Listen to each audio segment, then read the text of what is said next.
Welcome, everybody, to Sharpen That Axe, a podcast dedicated to strengthening your skills as a guitar player. We come to you from the bare confines of the... I think this is a music collections room. That's what the sign says out front. There's one storage locker, probably filled with bats.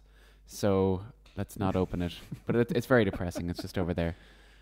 John, who are you and how are you? I'm John Gillen, and I'm here to do a podcast.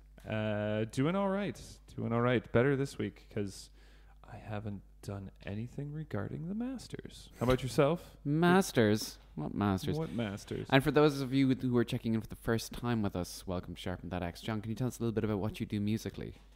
I am a guitar player. That's really the big thing. So You're also a guitar... You're so much more than a guitar player, John. Oh. Don't put yourself up like that. Oh, thank you. Leave that to me. Oh, zing. Anyway, I have a teaching company called Silver Sound Guitar, so give that a googs, as they say. silversoundguitar.com, and that's myself, my business partner, Mark Young, and we specialize in all styles of guitar, except flamenco. Go find some old Spanish guy for that. Yeah. Anybody got time for flamenco? Love flamenco. Too much flicking. Flicking with it's the amazing. fingers. Anyway, so yeah, that's a big part of what we do. But then also do a little bit of recording stuff, compose, play, all sorts of things. Get your fingers in a lot of Sound pies. Design, yeah, A lot of guitar anything. pies. And I'm here making a podcast with Mr. Dylan Murphy. So Dylan, why don't you give us a quick intro? Dylan Murphy, rocking up the mic nice and close because I don't want to lose the volume. I am a singer, songwriter, guitar player, straight guitar player for a gay frontman, guitar teacher part-time, and musicology student like yourself. Oh yeah, that's right. For those of you that are joining us for the first time, we are finishing up a master's in musicology. Yeah. Yes. Which, it's an ology after music. Yeah, I only found out that was a word like 3 weeks ago.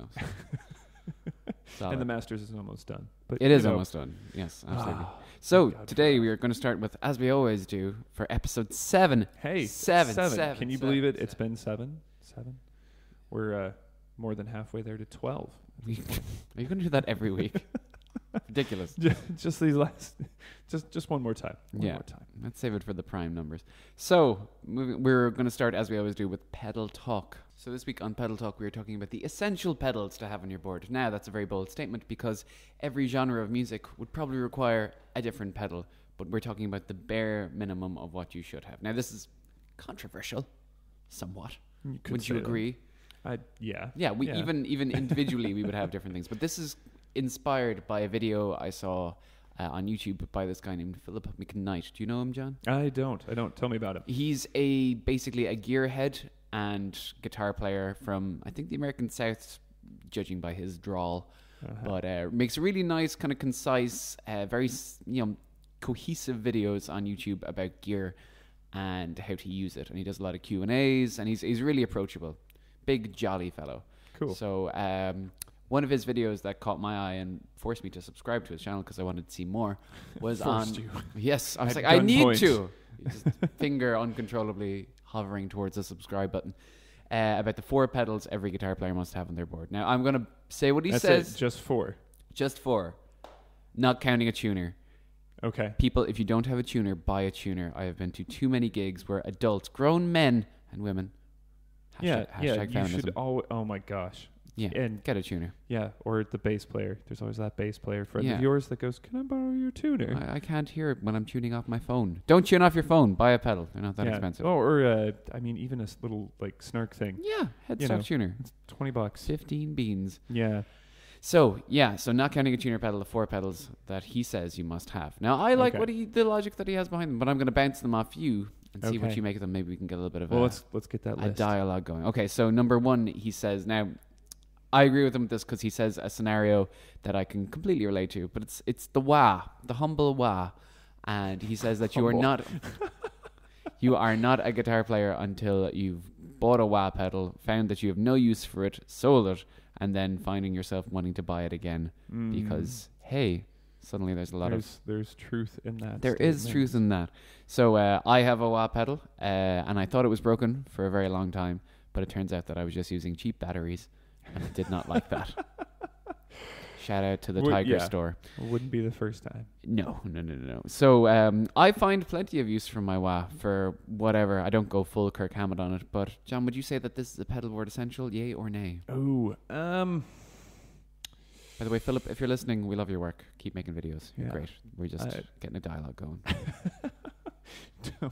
Don't come smack me. After last week, Steve I showing up and smacking me, like I don't That's need, what that wound is on your face. Yeah, I don't need a train of guitar players smacking my face. Yeah, he was wearing a ring or something. Just hit you it with was a his... couple. Have you ever seen his right hand? He wears all sorts of jewelry on He that does. thing. Yeah. He's a flamboyant mofo. Exactly. Anyway, the wah pedal. Philip McKnight's wah pedal. Totally love the scenario. We've all been there. Yep. That said, I did not bring a wah over here to Ireland because it's not something I use very often, which then left me borrowing your wah at least once that I can think of. That's quite all right. I think it's something you should have. I don't know that I would say you should have it on your pedal board all the time. It's heavy. It's heavy, and to be honest, it takes up a lot of space, and I don't use it very often. That brings me... Have you seen these new Dunlop mini wahs? I have. Because when he's demonstrating his board, he has one of them, and I'm like, oh man, gotta get me one of them. Now they are expensive, but really, it only takes a matter of time before some Chinese company rips them off and Yeah. makes a nice affordable one. I suppose it kind of depends. Like, what do you want out of your wah? I'd say check out the Real McCoy wahs because they have a few with like adjustable sweeps on them, which is really handy. Yeah. And then you can also adjust like the quack on it and all these other like crazy things. So I like the idea of customizable, adjustable sorts of things. And they do a really good job of that. Dunlop had one a while back that they did. I think it might have even been the dime bag. Oh yeah, that's a really popular model. Yeah. John Frusciante used that on his last Chili Peppers album. Nice. So he was a big fan of that. And if Frusciante knows wah, he does. Right. And definitely customizable sorts of things. I think I don't know. I like that about a wah, but that said, I don't Consider keep it mine essential. on the pedal board all the time. So anyway, what else do we have? Okay, so next we have an overdrive. Now he uses a example of the Ibanez Tube Screamer. Is he pretty insistent? Like that's the pedal you should have? He said it was, but I'm sure you could throw this out there. I think maybe an overdrive pedal, and he says for two reasons. One of them is basically to add gain, as opposed to just going to a distortion, just using as a gain if your amp doesn't have gain, which mine doesn't, and then using it if your amp does have gain. Always go with amp distortion. I think is a good thing to go by for for a nice. If you're rocking a Marshall stack, you're going to use the distortion that comes with the stack. For sure. But he used it if you do have gain already to use it as like I think he says like kicking it up a notch or like Elzar from Futurama. Bam. Bam. Spice Weasel. Spice. My high. You should have a Spice Weasel on your pedal board. Exactly. Yeah. Okay, I don't know who's out there, but there's some pedal company that has to make an overdrive pedal called the Spice Weasel. They do have ridiculous names. That I would buy the Spice Weasel, especially if it had a picture of, Elzar's Spice Weasel. I'd have to agree with that. Some sort of overdrive pedal, because even, most of us are going to be in a situation where we're probably not going to be able to push the gain on a stack. Yeah. Like or even if you have like a 50 watt head which is massive, just massive. Most of the time when you're playing a gig, 15 will get the job done.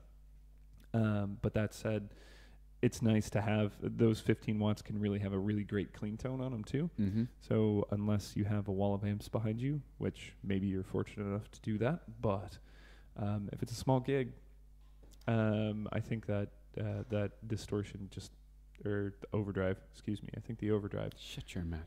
Watch your tongue. Just helps to give you a little bit of boost when you need and to. As for his thoughts on the TS9 or any Tube Screamer, what would your thoughts be on using that as your prime overdrive? I think the TS9 is a great pedal. even some of the, whether you're looking at the classic ones or the updated ones. But there's so many great distortion pedals out there. And I would say... overdrive pedals. I'm going to start bleeping you every time you say distortion. But there's so many great distortion pedals. Overdrive pedals, John. Beep. But there's so many great overdrive pedals out there these days. And I think you can... I think you can shop around a little bit, find one that sort of suits what you're going for. By all means, do not buy a Metal Zone pedal. But I think that qualifies as a distortion pedal and not an overdrive. But I'd say have a look around and see what's out there. The Two Screamers, again, a great pedal, but there's a lot out there. Depends on your guitar, depends on your amp, depends on what you're running it exactly. through. Yeah, shop around. See who else is using what. Like that's probably what I would recommend. Absolutely. Whose tone do you like? And model it all. Yeah. Great. So the next one is, he says, now he isn't specific, but he says some kind of modulation effect. Now modulation is a big thing. We're going to be doing pedal talks in the future on the different kinds of modulation effects. So many kinds. So many kinds. But the example that he uses is the Eddie Van Halen phaser. Oh, the MXR 90. Yeah, the with the tape on it. Is that the phaser? Yeah. Yeah, I think so as well. Yeah. Right. So he has a special version of it. Yeah. So the 90, the MXR 90 was the classic phaser that he used. When you think of all the early Van Halen recordings. The orange one, right? Yeah. Which you can still get. They're actually relatively cheap. They're usually under 100 quid. So, or dollars for our American friends. But quid is pound. Do we have to have a John Learns John not Learns American English section? Yeah, I think so. Yeah, that might be humorous. This became like a language learning podcast. I do that enough in my spare time, John, teaching English to the foreigners. Anyway, insight into Dylan's private life. So he basically, and I was very impressed by how he shows, it's a very versatile pedal. He basically talks about how you can kind of slow it down, the depth rate, and you kind of use it almost like a chorus pedal. He plays, I think, Come As You Are by Nirvana on it. I was like, that sounds pretty darn close. So, yeah, I suppose flanger, phasers, chorus. Would you think a modulation pedal is necessary? Do you have one? I do not, but my board is very minimal. My board reflects my bank account right now. Well, I think you bring up an interesting point there. Like, it depends upon what you're playing. Yeah. If you're doing a lot of blues type gigs, you should probably have an overdrive and a boost and maybe a wah. There's not too many instances where you're going to need a phase pedal. Yeah. Or you might want an octave pedal, which is that considered a modulation type pedal? I assume it would be. Yeah. I do have a chorus on my board. I think a chorus can kind of add some interesting sort of swimmy, swirly type tones to things. So is it necessary? I'd probably say that would not be my recommendation. If someone was like, I can buy 3 pedals this month, I would not say buy a modulation pedal this month. Okay. Interesting. And the last one he says is a delay.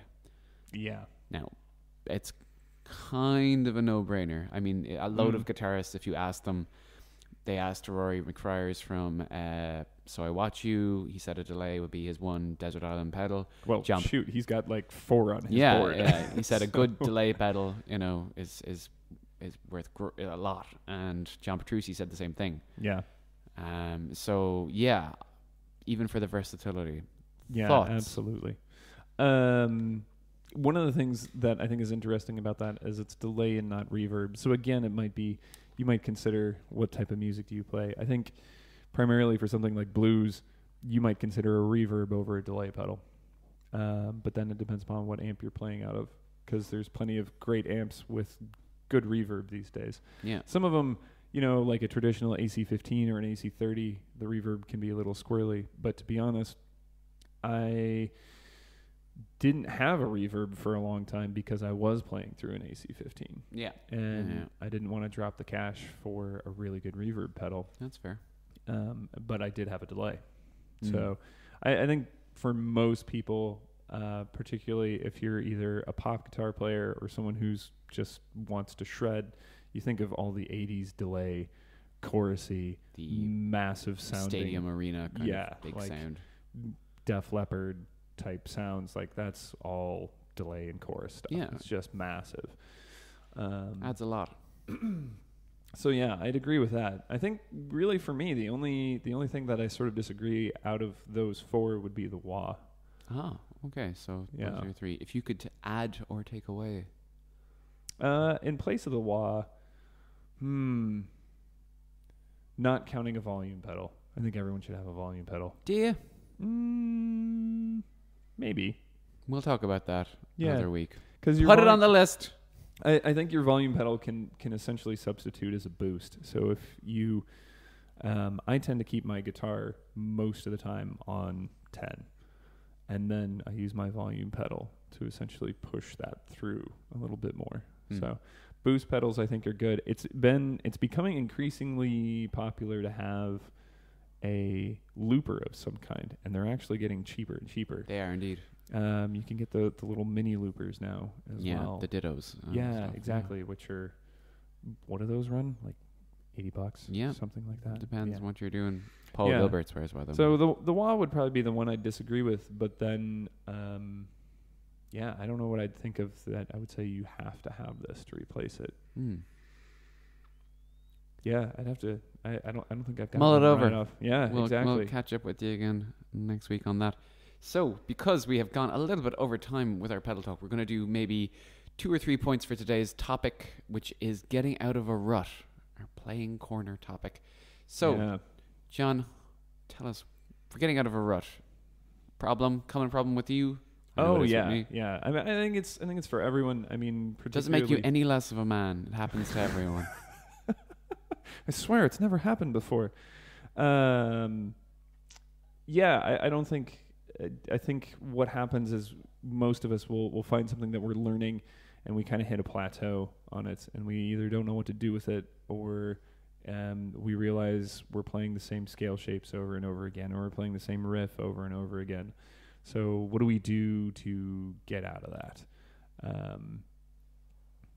I would say, that's something that's happened to me several times. Yeah, and yourself too, I assume. Yeah, absolutely. And sometimes I think it's something that happens to us when we come back to playing after we haven't been playing for a while. You're doing something like a Masters or something? Yeah, exactly. And then you come back and all of your licks sound stale because they're the same ones. They're your go-to licks. Absolutely. So what do you do to get out of that? Okay, so we're going to basically kind of make this an expanded series. We're going to do a few things on getting out of a rut. So as opposed to just blowing our load right now on everything, we're going to give you maybe 1 or 2 points each. Yeah, maybe let's go for a point each. Yeah. So, John, can you tell us one of your? I would say the first thing that I would probably recommend is pick a song, and maybe a song that you wouldn't necessarily have worked on before, or maybe one that you've always wanted to work on, or maybe something that would stretch you a little bit, something that might be out of your wheelhouse. So if you're typically someone who's going to listen to, I don't know, I've got nothing. Got nothing. Let's say you should have rehearsed. Yeah, exactly. Let's say maybe you would normally listen to a shred guitar player or Van Halen or AC/DC or whatever. Mm-hmm. Pick something that might be a little bit out of your wheelhouse and something that would just be different. Whether that would be like a fingerstyle player or something from Chet Atkins or something like that, or even look at a singer-songwriter. Learn an Elliott Smith song. It's 3 chords, but it's something different, and you might pick up something a little bit different out of it. Expanding your playing vocabulary, essentially. Yeah, exactly. Cool.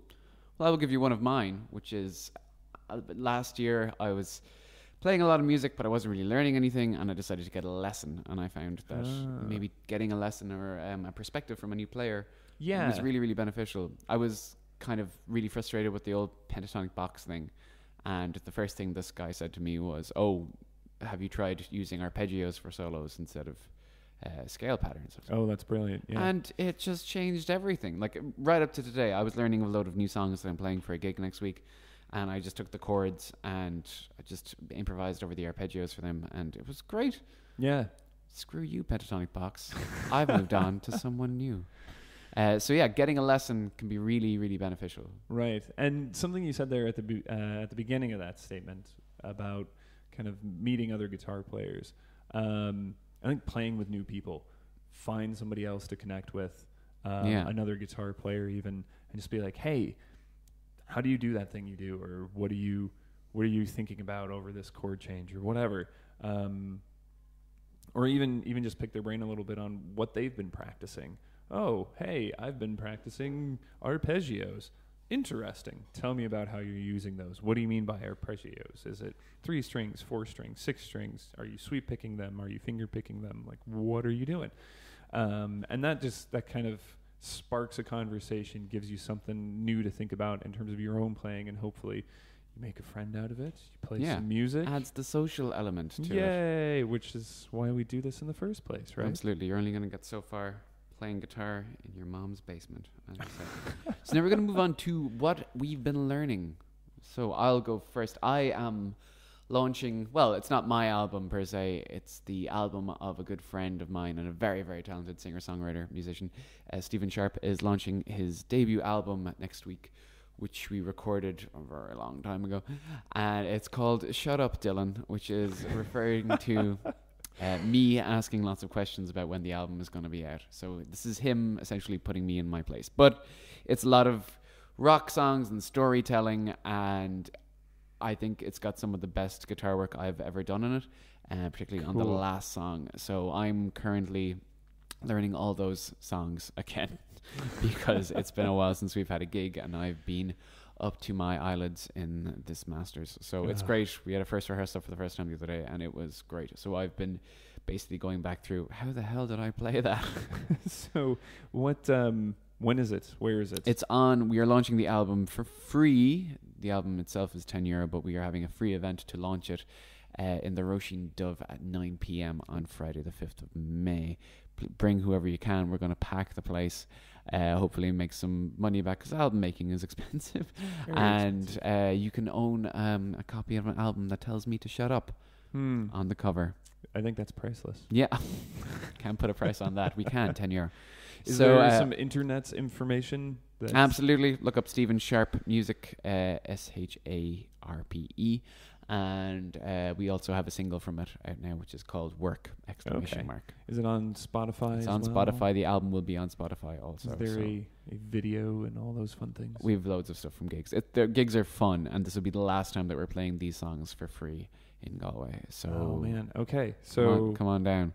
Get out there, see it. John, give it a googs. What have you been learning? Last week, I mentioned I was working on the solo from a song called Day of the Dead. Yes. Yes. The 8-minute long thing that I made about 30 seconds into. Yeah, for Alan Holdsworth, sort of his memorial, though I realize now that it was a little morbid to choose a song called Day of the Dead for someone who just died. But anyway... tactful. Yes. What I did with that was I kind of took it apart a little bit and saw how I could apply it in different keys over different chord progressions. And this is something we've talked about before. Just how do you take something you're learning and apply it? And this for me was one of those examples of here's a cool lick. He's playing it over a D minor chord in this one instance, but what happens when I extend it out over a chord progression? When I play it in the key of D minor, can I move it and change it to E minor, A minor, G minor, those sorts of things? Cool. So taking and applying. Yeah, exactly. But yeah, that's been this week. And now, what have you been listening to?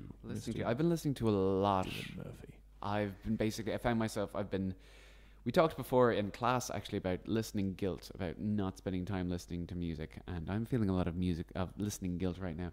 So I am trying to stray away from podcasts or listen to podcasts that have new music and listen to new music itself. So one of the podcasts that I really like that tells me about new music and what's going on is the All Songs Considered podcast from NPR.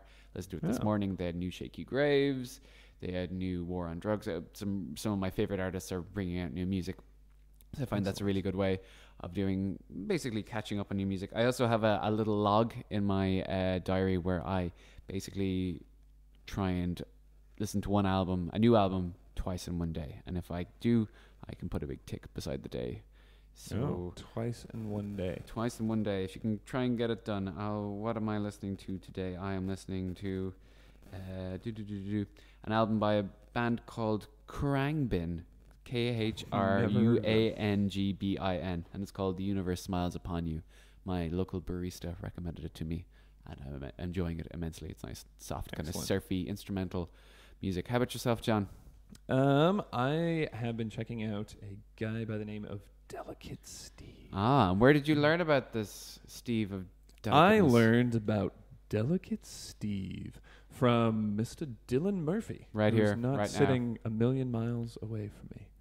No. In fact, he's probably not even 5 feet. But anyway, his Live in Las Vegas album, which I think I enjoy more than his studio albums. Yeah, I listened to his new release, and I was like, what's interesting about Delicate Steve is that he has his credit list is ridiculous. It's just...